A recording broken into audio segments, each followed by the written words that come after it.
Welcome back to Kind Regards the show. I had a big period there when I was in van life of writer's block, and I want to talk a little bit about writer's block and sort of, painter's block and all sort of creativity blockages. If you're not that artsy and creative, I think there's still going to be something in here for you. And it's also a bit of a love letter to writing, and whether that's writing articles or creative pieces or journaling consistently. I think there's a form of writing that's out there for you, so stick around. Before I started writing a couple of years ago, I'd basically only written essays for uni and high school and an occasional poem. I'm talking one poem every 6 months probably, and they all stunk. So I would only write when I absolutely had to write. I was not a writer. Then I read a book by Seth Godin, who essentially said, like, writer's block is a myth.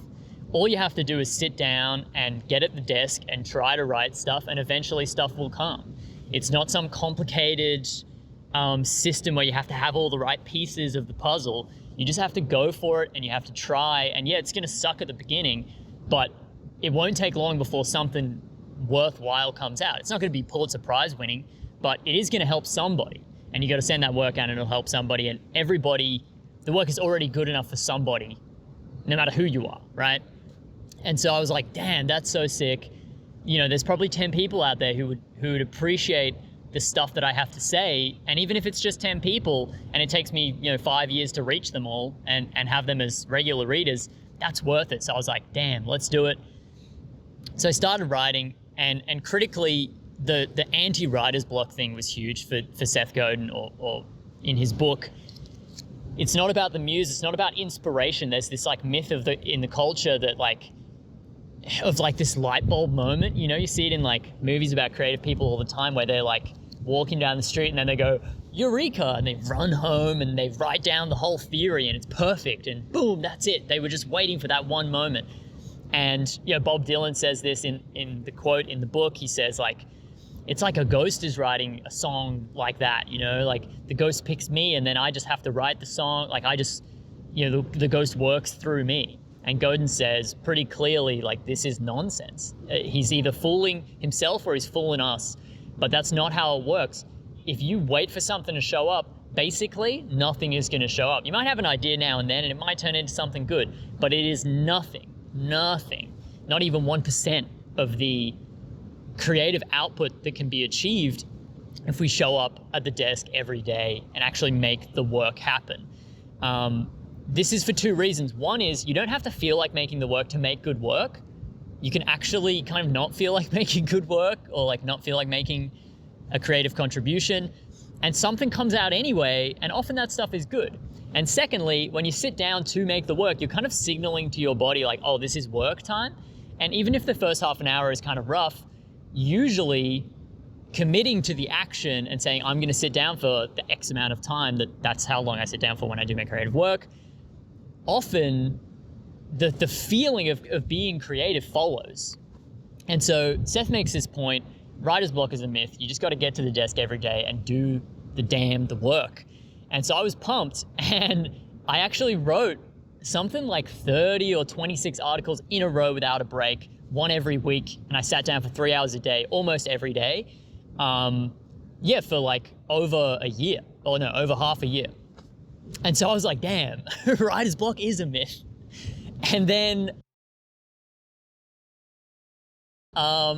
it changed. And then I stopped writing. I was really busy planning a wedding and moving out of my house and all this stuff. But whatever the reason, I stopped writing. And when I was in the van, I found it really hard to write at all. And it was really hard. Like, I felt like writing and making a creative contribution and sending that work out to people, albeit only a handful of people, some of whom are probably watching, shout outs by the way, that it gave me a kind of like passport to be here, I didn't feel like just like a consumer, just like a energy sap on the world. I felt like I was making something and giving it to the world, and that the world was grateful for me because of this sort of creative work I was doing. And then when I stopped doing the work, all of a sudden I I felt pretty like bad. And a lot of my other like healthy habits that kind of orbited around the writing practice, right? I exercise to have a clear mind so I can write. I meditate so I can have a clear mind so I can write. You know, I go to bed on time so I can wake up on time so I can write on time. Like all these like really healthy habits of like, even sobriety was really strengthened, although it came well before the writing practice. Sobriety was strengthened by the fact that I wanted to show up and have a clear head so I could write better. And so all these kind of habits fell away. Not all of them, some of them kind of fell away. And I was like, oh, what am I doing, dude? Just walking around consuming things. This sucks. And then I found a substitute. I found a substitute in video making. So I saw a couple videos. I saw one from Connor Woodman that I'll link. It's beautiful and brilliant. And I saw a bunch from this guy called Johnny Mozzo, which I'll also link. And these videos were just guys talking to a camera, talking about similar ideas than I used to write about, like, you know, in the ballpark. And I thought, yo, I could do that. Like I could get a cheap camera, a cheap microphone, and I could make videos that are this good. You know, at least I could start practicing and get this good. And so I started doing that, and that was really exciting. And, you know, I got a new practice. I got a new creative practice, and it was exciting for two reasons. This is going to relate now back to you and your creative processes and practices. Two of the key values of making art for me, and I think for others, are engagement and contribution. So I already touched on contribution. Making something for the world, giving something to the world, is a beautiful thing for like outward focus. Like so much of our lives is inwardly focused, very selfish.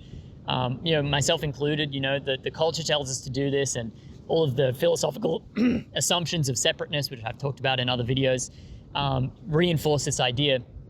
But at the heart of things, we are inseparable from the world, and we should be giving gifts to the world, and by doing so, we'll receive those gifts right back. Like it's generosity is loving, and generosity is kind, and who's happier than loving and kind people, right? So making the work for others felt great. Making these videos for others felt great. I was really pumped on it. Also, engagement, right? Attention. When I'm just wandering around all day being like, oh, what's that? Oh, maybe I'll do that later. I'm not like, my life doesn't demand a lot of attention. If you play team sports, you'll know that like you got to show up. You got to show up, like mentally and physically show up and care about what you're doing. You know, the title is on the line, the match is on the line. You know, a lot of creative work is like this. You have to have your head screwed on and pay attention to the world.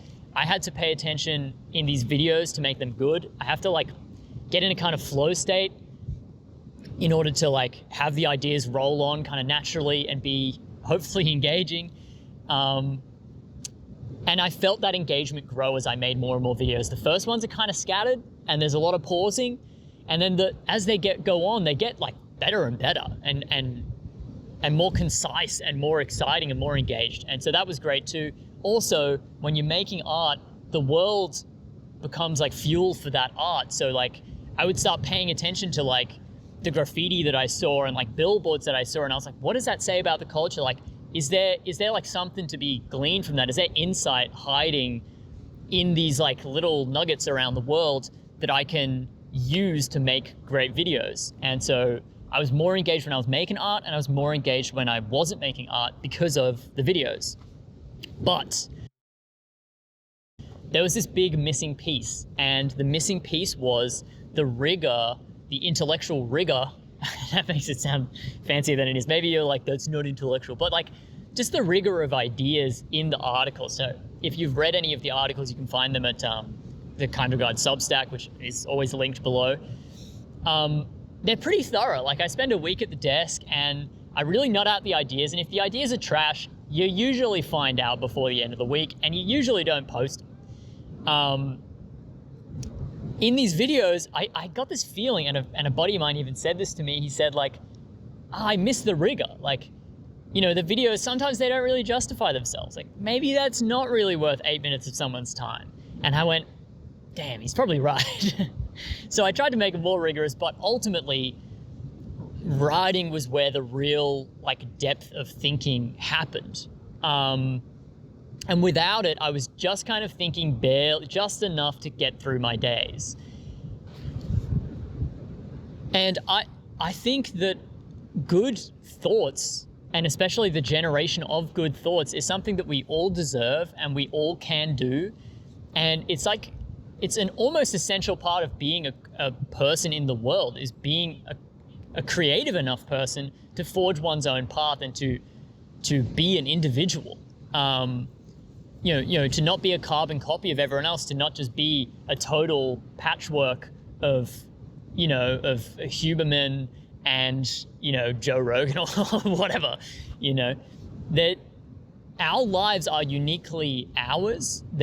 Although it's true that we're kind of all the same, you also have your unique sort of challenges, and deep thinking and deep contemplation, I think, is essential in facing those challenges and overcoming them and getting stronger as a person in the process.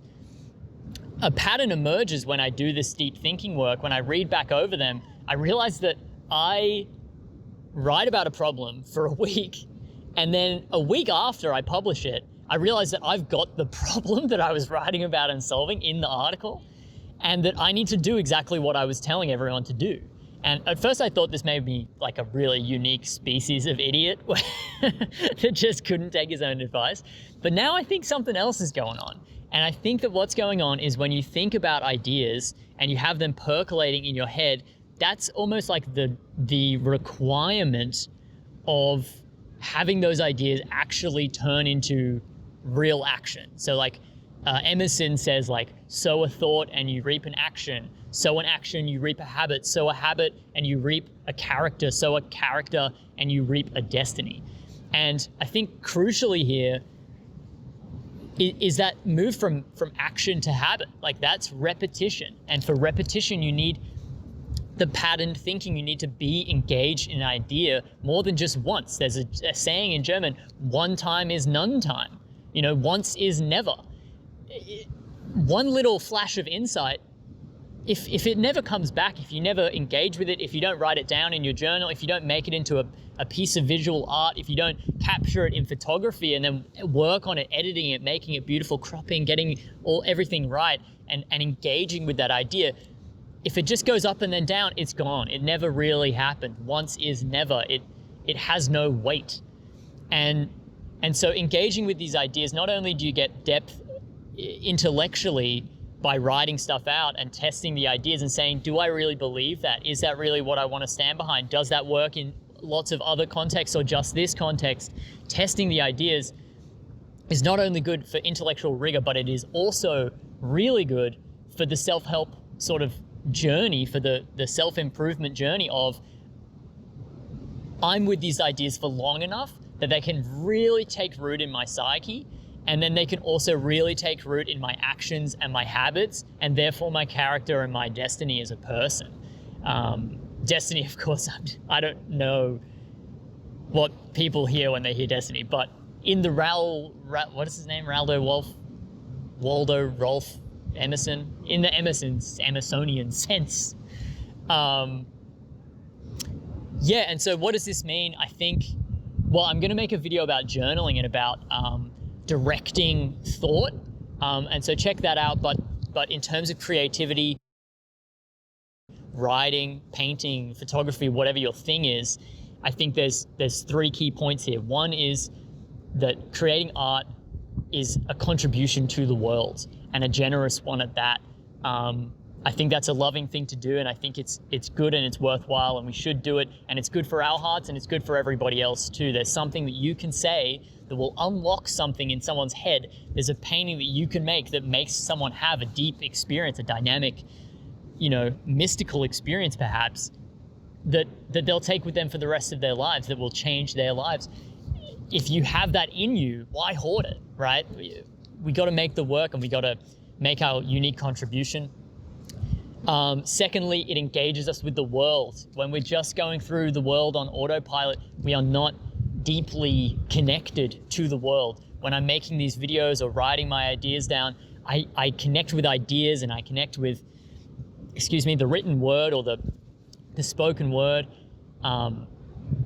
in a way that is beautiful. It's a real communion with the world. And thirdly, you get the repetition and the depth of ideas that I think good ideas really deserve, and that good ideas need in order to be found out as good ideas. Like, bad ideas can be slogans. Good ideas bad ideas can be slogans, but they can't be essays. You know what I mean? Bad ideas, the longer you're with them, they just fall apart and they're trash. So the more time we spend engaging with our lives and engaging with the wisdom that emerges in our own lives, the less one time will be none time. You know, once will not be never. Once will be repeated. It'll become a habit and become a part of our lives. Yeah, thanks very much for watching and listening to Kind Regards. I really appreciate it. This is actually based off an essay that I wrote on the Substack, and there's a bunch on there because I'm writing again regularly. So check those out if you like that kind of thing. There's also a YouTube and a Spotify link so you can watch the content how you like it. Yeah, it's good to be back. Take care. Thanks for your time. I really appreciate it. It's nice to have you here. Thanks.